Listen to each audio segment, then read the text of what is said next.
Oke, di video kali ini saya akan bahas lagi tentang aplikasi pinjaman online yaitu Uangme. Jadi buat teman-teman yang saat ini terjerat di aplikasi Uangme, simak terus video ini sampai selesai teman-teman ya. Assalamualaikum warahmatullahi wabarakatuh. Balik lagi di channel Markas Pinjol teman-teman ya. Oke teman-teman, seperti biasa saya tidak bosan-bosannya untuk berbagi gagal bayar pinjaman online ya, baik itu ilegal maupun legal teman-teman ya. Jadi di video ini saya akan berbagi tentang gagal bayar di aplikasi Uangme ya. Dimana di aplikasi Uangme ini sudah gagal bayar, bukan telat bayar tapi gagal bayar ya. Seperti apa risiko gagal bayar ataupun telat bayar di aplikasi Uangme?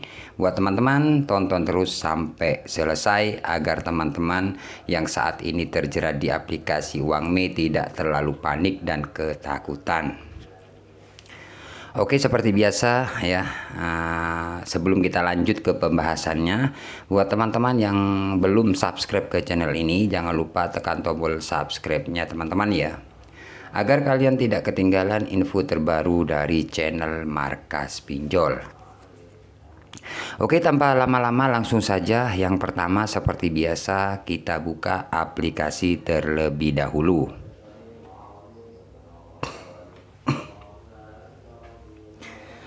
Oke teman-teman, nah di sini sudah saya buka ya untuk aplikasi Uangme ini. Di sini saya akan menjelaskan untuk aplikasi Uangme ini buat teman-teman yang masih belum tahu, aplikasi Uangme ini sudah legal ya. Jadi bukan ilegal teman-teman ya, tapi sudah legal. Oke. Nah, di sini saya akan jelaskan teman-teman ya. Nah, di sini total limit 1.400.000 ya. Limit tersedia kosong. Jadi limitnya sudah kosong teman-teman ya. Oke, untuk tampilan awal aplikasi Uangme seperti ini teman-teman ya, seperti ini. Nah, kemudian pembayaran saya di sini ada 2.379.000 ya. Sekian.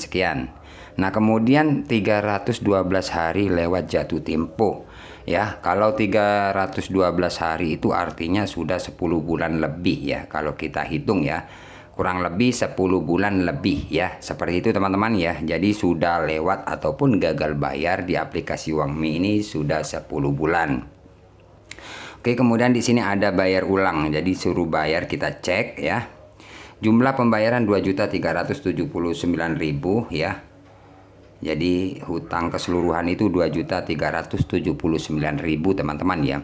Jadi ini sudah plus bunga atau denda ya. Jadi ini sudah bulat sama denda atau bunganya setiap hari. Jadi ini sudah berhenti di 2.379.000 sekian ya. Oke bang, resikonya apa bang kalau kita gagal ya? Contohnya seperti abang ini, resiko yang kalian akan terima apa ya? Pastinya teman-teman mungkin kalian sudah bertanya-tanya ya, kalau kalian telat bayar ataupun gagal bayar di Uangme ya.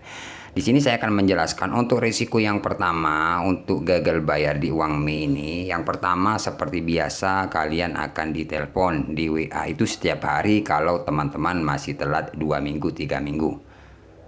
Ya, jadi setiap hari kalian akan ditelepon di WA, diingatkan ya. Seperti itulah, satu hari bisa sampai 5 nomor yang masuk, yang beda-beda nomor biasanya seperti itu. Tapi ada juga sebagian dari teman-teman cuman nggak banyak, tapi setiap hari. Itulah resiko gagal bayar di aplikasi Uangme ya. Misalkan teman-teman telat 1 minggu, 2 minggu, bahkan 3 minggu. Jadi misalkan teman-teman telat di aplikasi Uangme ini ya, telat 1 minggu, 2 minggu, 3 minggu, itu kalian akan di WA setiap hari loh ya. Jadi waktu 1 minggu, 2 minggu, 3 minggu itu masih gencar-gencarnya, masih apa ya, masih rutin dia WA, telepon seperti itu. Tapi misalkan teman-teman sudah lewat 1,5 bulan, bahkan hampir 2 bulan, itu sudah jarang kalian di WA, di telepon ya. Contohnya seperti ini ya, kalau yang ini sudah 10 bulan, sudah jarang ya, sudah nggak ada ya. Makanya buat teman-teman misalkan gagal bayar, yang pertama-tama kalian harus kuatin mental ya. Karena ada sebagian dari teman-teman yang telat bayar di Uangme ini, ada sebagian yang diteror, di WA, ditakut-takuti.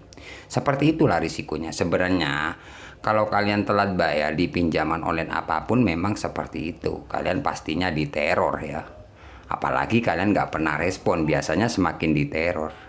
Kenapa bang kalau kita nggak pernah respon? Iya, karena artinya kalian dianggap itu panik dan takut. Akhirnya dari pihak penagih nakut-nakuti kalian seperti itu.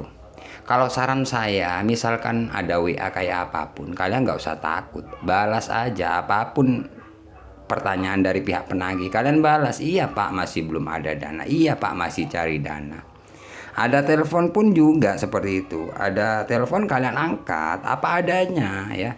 Jangan setiap hari kalian ada telepon angkat terus ya, janganlah sih. Sekali-sekali. Ya Pak, saya masih belum ada dana untuk bulan ini atau minggu ini. Kalau sudah ada dana saya bayar. Itu aja sih. Ya. Jadi resikonya akan ditelepon. Kalau teman-teman takut biasanya semakin takut sih. Tenang aja, nggak usah takut. Itu teror sih kalau gagal ataupun telat bayar ya. Di pinjaman online apapun biasanya memang diteror, di WA, di telepon, itu aja sih. Ya contohnya saya seperti ini, tapi kalau ini sudah lewat 10 bulan ini nggak ada. Waktu itu memang gencar, waktu kita telat 3 minggu, 1 bulan masih gencar. Kalau sudah lewat 2 bulan, 3 bulan sudah jarang teman-teman. Seperti itu resikonya teman-teman ya. Kemudian resiko yang selanjutnya DC ya. Jadi untuk DC, jadi banyak teman-teman yang ditanyakan itu sebenarnya DC sih ya. Bang, apakah aplikasi Uangme ada DC-nya? Daerah saya, ya daerah saya, daerah mana? Pokoknya banyak sekali teman-teman yang bertanya. Untuk aplikasi Uangme ini, sejauh pengalaman saya, jadi bikin konten terus itu masih belum ada sebenarnya sih. Meskipun daerah Jabodetabek ya untuk Uangme sih, masih belum ada ya. Kenapa abang kok tahu kok masih belum ada? Karena sebagian dari teman-teman subscriber juga banyak yang gagal, ya. Tapi nyatanya informasi yang saya dapatkan cuman nggak ada yang didatangi meskipun telah 3 bulan, 4 bulan, bahkan 5 bulan, bahkan ada yang 1 tahun nggak ada ya.